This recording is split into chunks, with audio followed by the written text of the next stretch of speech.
নমস্কার বন্ধুরা, পঞ্চব্যঞ্জন হেসেলে সবাইকে আরেকটি নতুন পর্বে স্বাগত জানাই।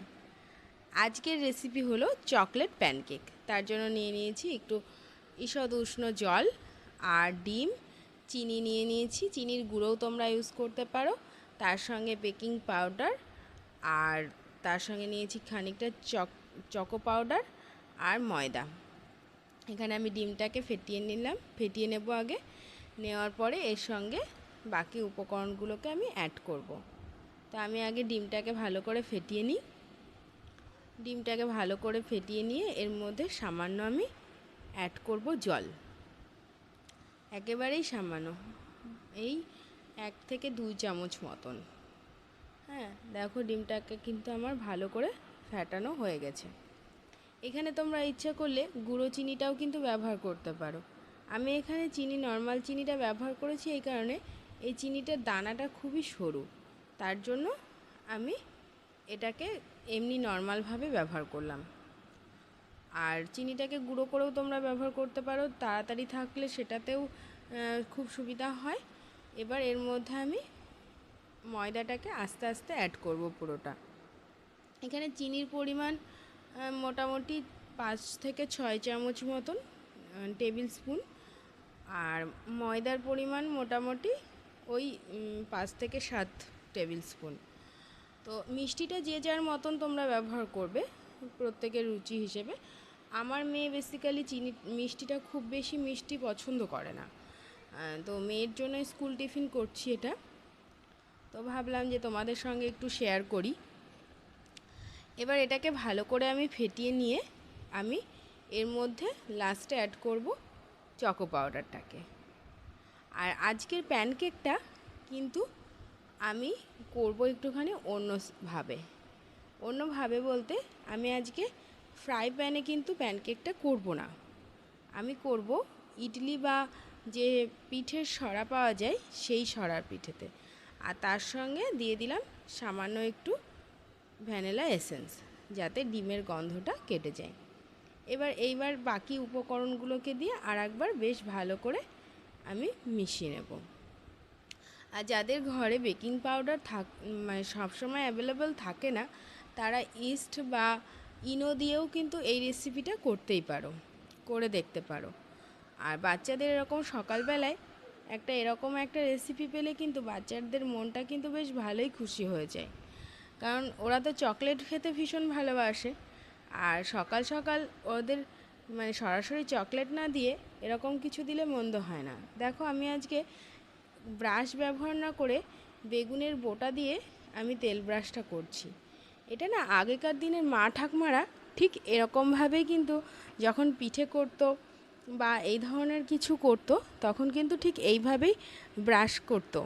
তখন তো এত ব্রাশের চল ছিল না, তো তারা কিন্তু এইভাবে করতো, বেগুনের বোটা আলু কেটে নিয়ে, হ্যাঁ, এরকমভাবে কিন্তু জিনিসগুলোকে করতো। তো ভাবলাম যে আজকে তোমাদেরকে এই জিনিসটা আমি একটু শেয়ার করি তোমাদের সঙ্গে। এবার এদিকে আমি আরেকবার ফেটিয়ে নিলাম, নিয়ে আমি এই ছাঁচের মধ্যে মধ্যে দিতে থাকবো। এগুলো ফুলে যাবে, অনেকটা চকলেট বলের মতন লাগবে, আর বাচ্চাদেরও মনটা ভরে যায়। দেখো আমার এখানে 7খানাতে দেওয়া হয়ে গেল। আমার না এটাতে কোনো ঢাকনা নেই, তাই আমি এই বাটিটাকেই ব্যবহার করি ঢাকনা হিসেবে। তো আমি ঢেকে দিয়ে 3 মিনিট পরে আমি ফিরে আসলাম। এবার একবার দেখে নিই। দেখো হয়ে গেছে, তবে আর 1 মিনিট রাখলে ভালো হয়। আর এই রেসিপিটা কিন্তু সম্পূর্ণ সিম আঁচে হবে, সিম আঁচ থেকে কিন্তু বাড়ানো যাবে না। হ্যাঁ, চকলেট থাকার জন্য একটুখানি কালচে ভাবটা হয়ে যাচ্ছে, তবে চকলেট না থাকলে কিন্তু এটা পুরো একদম খুব সুন্দর ব্রাউন কালার হয়।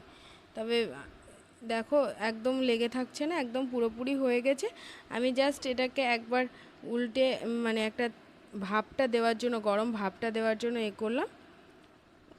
আমি তোমাদেরকে একটা ভেঙেও দেখিয়ে দেব যে কতটা ফাঁপা হয়েছে। এমনিতে তো দেখতেই পাচ্ছ যে এখনই কতটা ফাঁপা হয়েছে।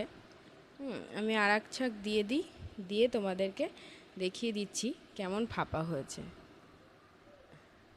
আর এরকম টিফিন বাচ্চাদের স্কুলে দিলে না, বাচ্চারা স্পুন দিয়ে বা কোনো কাঁটা দিয়ে কিছু দিয়ে দিলে তাতে খেয়ে নিতে পারলো। হাত লাগানোর দরকার হয় না, বারবার হাত ধোয়া, কি ধুলো কি না ধুলো সেসব চিন্তাও থাকে না। এটা আমি ঢাকা দিয়ে দিচ্ছি, 3 থেকে 4 মিনিট পরে আমি ফিরে আসবো।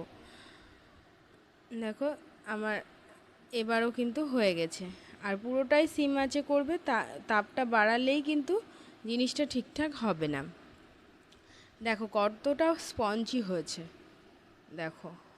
আর ভেঙেও দেখাচ্ছি, দেখো ভিতরটা কেমন ফাঁপা হয়েছে। হ্যাঁ,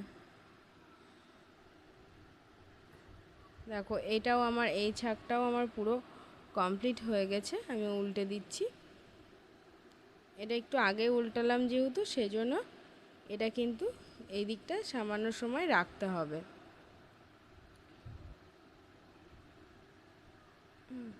আমার সবগুলো উল্টানো হয়ে গেছে। আর এই রেসিপিটা করতে করতে আর একটা জিনিস তোমাদের কাছে বলে রাখি।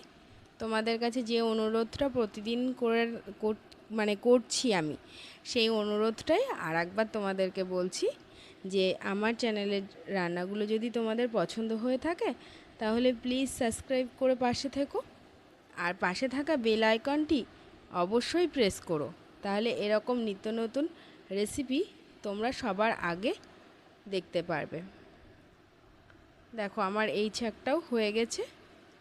এবার আমি আর যেটুকু বাকি ছিল সেইটুকু আমি দিয়ে দেব।